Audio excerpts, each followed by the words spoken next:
Frère, Yorobman, l'heure est grave sur Zelensky, frère. Yorobman qui se cherche, il est en panique. Poutine a déployé 180 000 soldats russes. 180 000 soldats russes, alors que Zelensky faisait la contre-offensive avec un peu plus de 50 000 soldats. Frère, Zelensky avançait sa contre-offensive avec 50 000. Il n'a pas pu faire quelque chose. On nous dit, les médias occidentaux reconnaissent que la contre-offensive n'a pas bougé et que la contre-offensive est stoppée net. Maintenant, la vice-ministre, la vice-ministre de la défense ukrainienne dit quoi? L'ennemi avance dans plusieurs directions. Advika, Marinka, Liman. L'ennemi a réagi. L'ennemi a également avancé dans la direction de Svatov. La situation est assez compliquée. Ça, c'est la vice-ministre de la défense ukrainienne qui dit ça. La situation est compliquée. Je vous ai dit que le jeu de Poutine et Zelensky, et Prigojine, c'était un leurre pour trafiquer l'ennemi. C'est-à-dire pour traumatiser l'ennemi. Et l'objectif a été atteint. 180 000 soldats russes qui ont été déployés. Et puis, je vous dis, qu'est-ce qui se passe? Vous ne savez pas ce qui se passe chez Camarade d'Afrique. Vous ne savez pas ce qui se passe. Vous ne savez pas ce qui se passe. Plus de 12 000 hommes ont été déployés sur le front de Liman, Kupiansk, comme l'a dit la vice-ministre de la défense ukrainienne. Sur le front de 50 000 hommes, sur le front de Bakhmut seul. Zelensky a pensé que facilement, comme Prigojine a dit, il recule, donc il allait venir prendre Bakhmut. Ils ont pris en tenaille déjà ceux qui se sont aventurés. Paf, ils ont Zelensky a envoyé 50 000 hommes pour essayer de percer la défense. 50 000 hommes ont été déployés encore sur le front de Bakhmut. Je vous l'ai dit hier. Prigojine a dit que vous allez attendre de bonnes nouvelles sur le front. Vous allez avoir de bonnes nouvelles à s'adresser au peuple russe. Vous allez avoir de bonnes nouvelles du côté du front russo-ukrainien. Et c'est ça qui est là aujourd'hui. Donc, les 12 000 hommes là, et les 12 000 hommes sur le front de Liman, Kupiansk, eux, ils avancent de ce côté-là.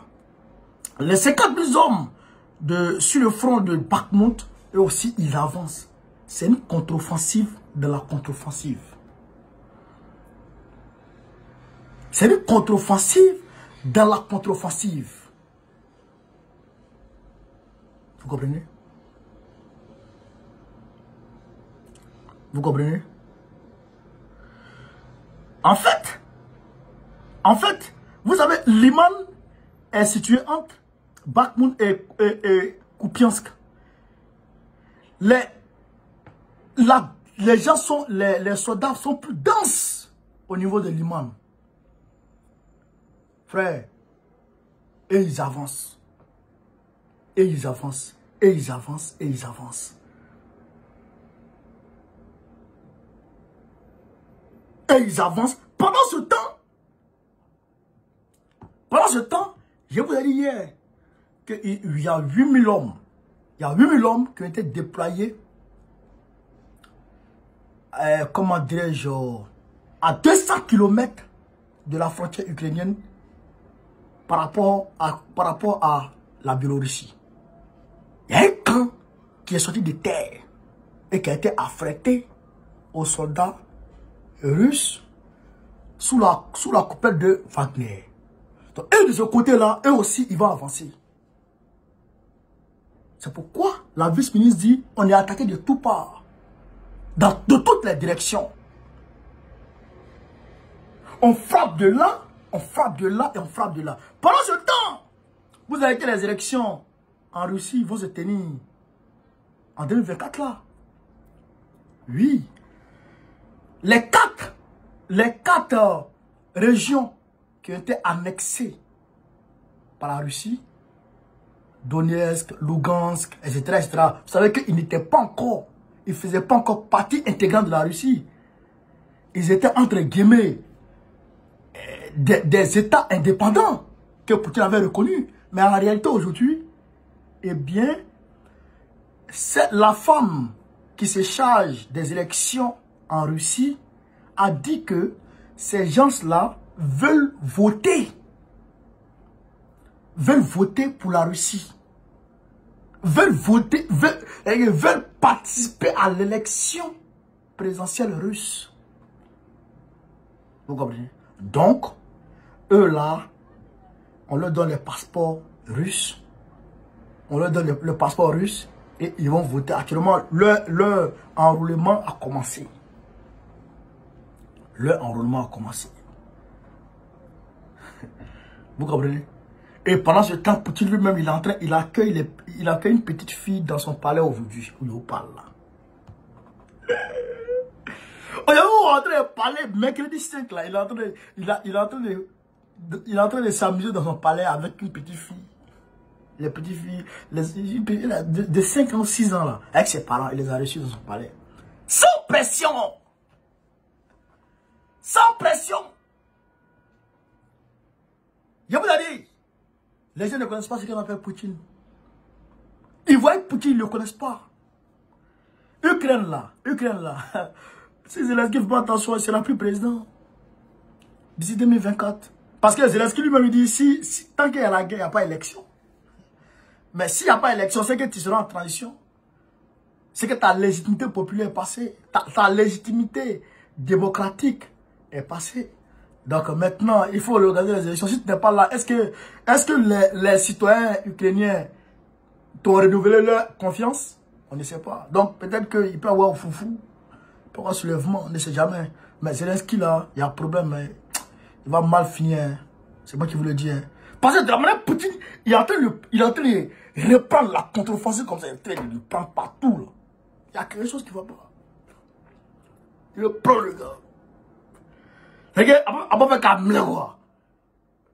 Et à part bleu, puis il fera le mec quelque part là-bas quoi.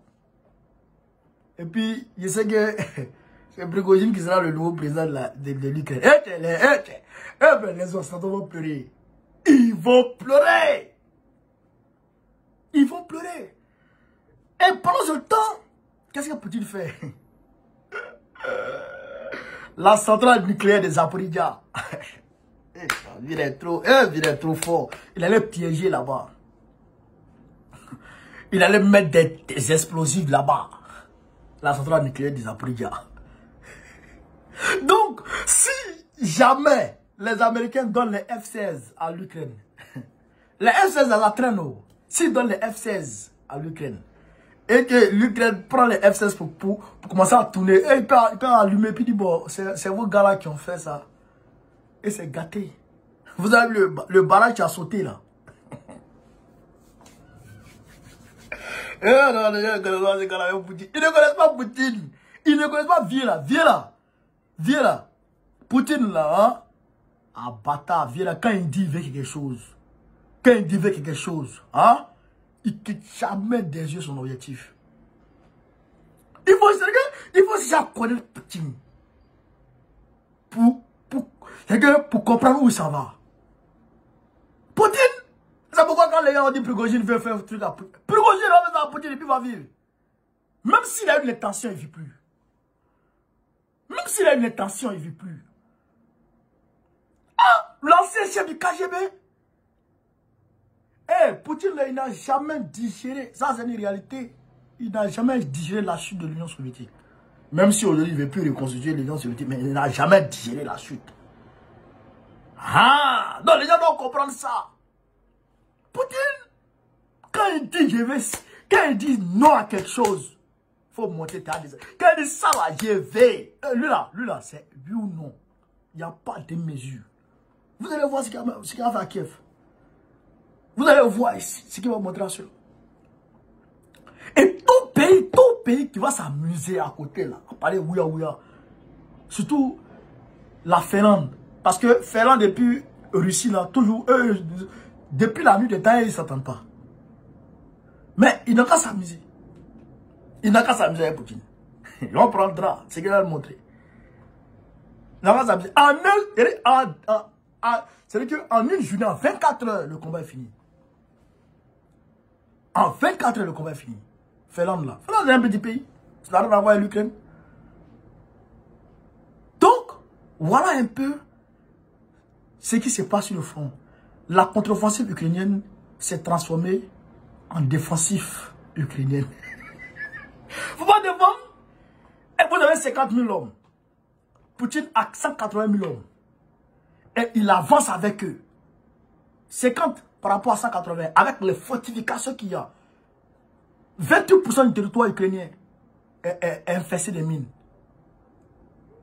Mais vous ne pouvez pas passer. C'est Poutine maintenant qui a l'initiative.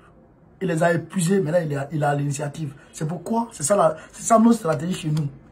On ne réagit pas quand l'ennemi veut qu'on réagisse. C'est pourquoi les gens disent Draman a fait ça, allons, Draman a fait ça. On ne réagit pas quand l'ennemi veut qu'on réagisse. On réagit quand on est prêt à réagir. Et c'est ça que Poutine a montré là. Ah, Poutine va envahir. Cet été, Poutine va lancer une offensive. Poutine va lancer une offensive. Il faut s'y préparer. Il dit non. Moi, je ne vais pas. Je n'attaque pas parce que vous voulez que j'attaque. Non, j'attaque quand je veux. Et c'est ça qui est arrivé là. Il a laissé l'Ukraine venir se casser la gueule. Boa. Ils ont perdu des milliers de personnes. Maintenant, Poutine est prêt maintenant à attaquer. Il a vu que la contre-offensive ukrainienne ne peut pas faire quelque chose. Donc, il avance maintenant. Vous allez voir. Dans quelques semaines. Barabara. Allez, partagez partout à travers le monde entier. Vive le monde multipolaire. Vive le panafricanisme. Vive Gbagbo Laurent. 2025, Gbagbo président de la Côte d'Ivoire en 2025. Vive Sonko. Vive Assimi Goïta. Vive Ibrahim Traoré. Vive Doumbouya.